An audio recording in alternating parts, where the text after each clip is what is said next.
eu não sou digno de que entres debaixo do meu telhado, mas dizes somente uma palavra, e o meu criado sarará. Pois também eu sou homem sob autoridade, e tenho um soldado às minhas ordens. E digo a este, vai, e ele vai. E a outro, vem, e ele vem. E ao meu criado, faze isto, e ele o faz. E maravilhou-se Jesus, ouvindo isto, e disse aos que o seguiam, em verdade vos digo, que nem mesmo em Israel encontrei tanta fé. Mas eu vos digo que muitos virão do Oriente e do Ocidente, e assentar-se-ão à mesa com Abraão, Isaque e Jacó, no reino dos céus. E os filhos do reino serão lançados nas trevas exteriores. Ali haverá pranto e ranger de dentes. Então disse Jesus ao centurião, vai, e como creste, te seja feito. E naquela mesma hora, o seu criado sarou. Vamos ler novamente o versículo 13. Então disse Jesus ao centurião, vai, e como creste, te seja feito. E naquela mesma hora, o seu criado sarou, ficou curado.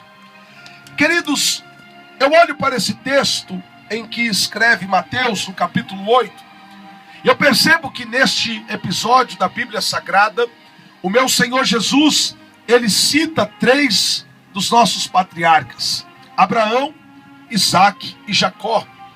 E tudo que o nosso Senhor Jesus, ele nos dizia, era para que então tivesse um significado espiritual, e para que algo fosse conquistado, para que algo fosse, na verdade, trazido à existência, para que então possamos viver e perceber e tomar posse daquilo que a palavra de Deus então nos traz, nos ensina e nos dá o direito. A Bíblia diz que estando Jesus em Cafarnaum, de repente ele é surpreendido justamente pela visita de um centurião, um militar, um graduado do exército da época, a qual o centurião era aquele que cuidava de 100 soldados, que estavam ali debaixo das suas ordens, debaixo do seu governo, debaixo da sua autoridade militar. E de repente este homem, que sendo ele um militar, um homem importante da época, e um homem com tanta influência dentro do exército, nós podemos perceber também que tem dia que este homem tivesse o coração, na verdade, um pouco mais frio no que diz respeito à questão espiritual. Por quê? Porque ele lidava mais com o mundo físico, ele agia mais no mundo físico, no plano físico, e a sua própria profissão fazia com que ele tendesse mais para a questão mais racional e menos espiritual. Porém, queridos, Jesus é surpreendido por este homem, a qual chega diante dele e diz assim: Jesus, o meu servo, o meu criado, ele jaz em casa, e ele está paralítico e violentamente atormentado. Este homem traz 3 informações de extrema importância para que aquele servo dele fosse curado. Ele disse que estava em casa, ele disse que estava paralítico, e ele disse que estava justamente violentamente atormentado. Ele até potencializa o problema daquele homem. E Jesus então dá a seguinte notícia para o centurião: eu irei e lhe darei saúde. Meu Deus, é forte demais.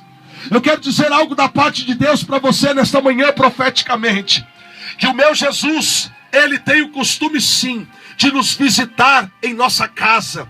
Jesus, naquele momento em que o centurião, ele convoca Jesus para trazer cura ao seu servo, imediatamente Jesus declarou: eu irei e lhe darei saúde. E eu quero liberar essa palavra profética para a tua vida nesta manhã. Você clama e ele responde. Você pede e ele te dá. Você bate a porta e ele abre a porta. Você clama e suplica e ele vem ao teu encontro. Ele se levanta em teu favor. E nesta manhã é o que ele está fazendo na tua vida nesta hora. Ele está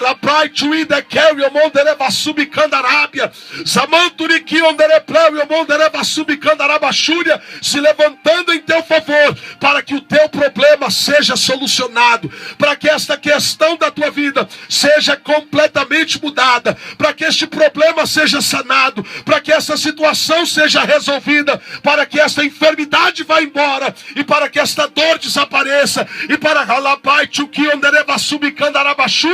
aquilo que você clama, ele possa te responder para a glória do Senhor Jesus. Foi imediatamente a resposta do mestre: eu irei e lhe darei saúde. Mas quando Jesus então, ele declara tais palavras, e ele se levanta de onde estava para ir em direção à casa do centurião, diz o texto da palavra do Senhor, que aquele homem, ele se levanta também e diz para o Senhor Jesus da seguinte maneira: Jesus, não precisa o Senhor ir até a minha casa. Por quê? Porque eu não sou digno de que tu entres debaixo do meu telhado. Mas dizes somente uma palavra, e o meu servo ficará curado. Queridos, ele completa dizendo o seguinte: porque eu também estou sob autoridade, ou seja, eu sei respeitar quem está acima de mim. E também tenho soldados às minhas ordens, de maneira que eu digo para eles: vão para lá, e eles vão. Voltam, e eles voltam. Eu digo ao meu criado: faze isso, e ele o faz. Então, basta apenas uma palavra, e o meu servo ficará completamente curado. Queridos, tais palavras trouxe uma admiração ao Senhor Jesus. De maneira que o Senhor Jesus, ele declara da seguinte maneira para aqueles que estavam do seu lado. Olha como Jesus declara para eles: eu não vi fé assim, nem mesmo em Israel. Jesus estava esperando encontrar tal fé, tal convicção, tal certeza de vitória no meio do seu povo.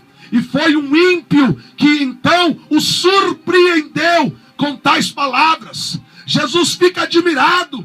Ele diz: eu não encontrei isso em Israel. Como eu gostaria de ter encontrado, mas não encontrei.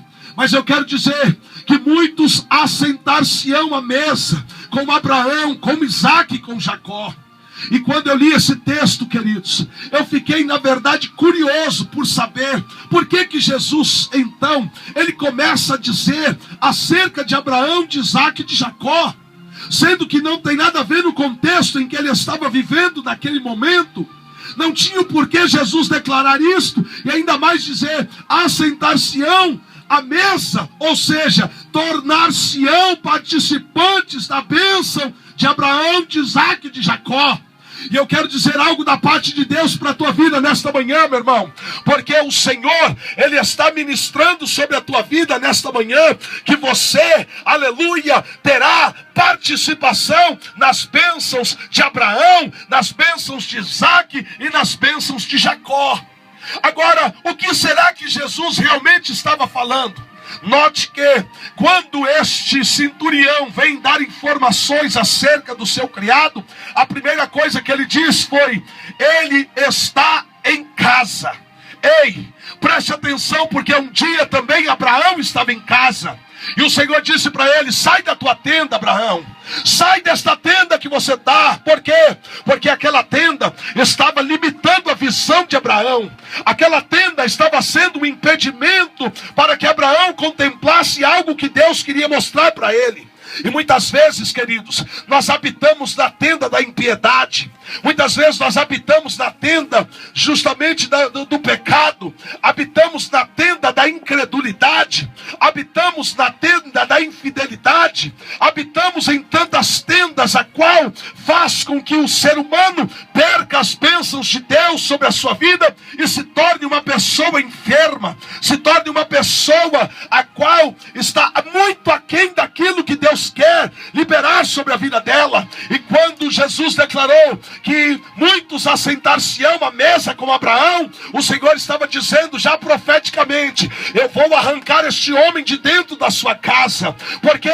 Porque ele não estava em casa por uma opção de descanso, ele não estava em casa por uma opção de prazer, ele não estava em casa por uma opção de vida, mas ele estava em casa por algo que estava limitando ele. E eu quero dizer para você nesta manhã profeticamente: o meu Deus vai te arrancar desta tenda, o meu Deus vai te tirar de dentro daquele lugar pelo qual está sendo um impedimento na tua vida. O diabo tem te segurado e limitado a teu campo de atuação, tem delineado o lugar, o espaço onde você deve sobreviver. Mas o meu Deus hoje, ele vai te arrancar desta tenda, ele vai arrancar desta casa, ele vai fazer você olhar para os céus e vai te dar sinais nos céus daquilo que ele fará na tua vida. Vai lá para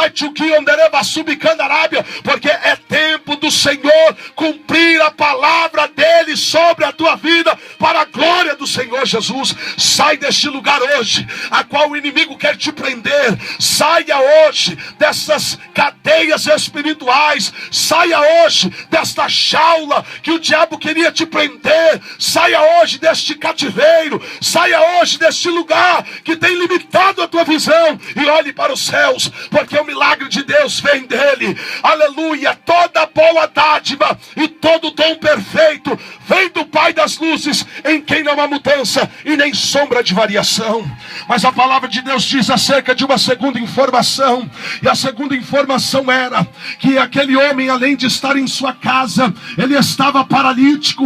E houve um momento da vida de, agora, não somente de Abraão, mas a Bíblia diz que ele também seria participante da bênção de Isaac. E houve um momento da vida de Isaac em que Isaac tornou-se um homem paralítico, não fisicamente falando, mas no que diz respeito ao andamento da sua vida. Ele passou por um momento onde a Bíblia diz que o tempo em que ele passou, o tempo da escassez, da fome, era muito maior que no tempo do seu pai Abraão.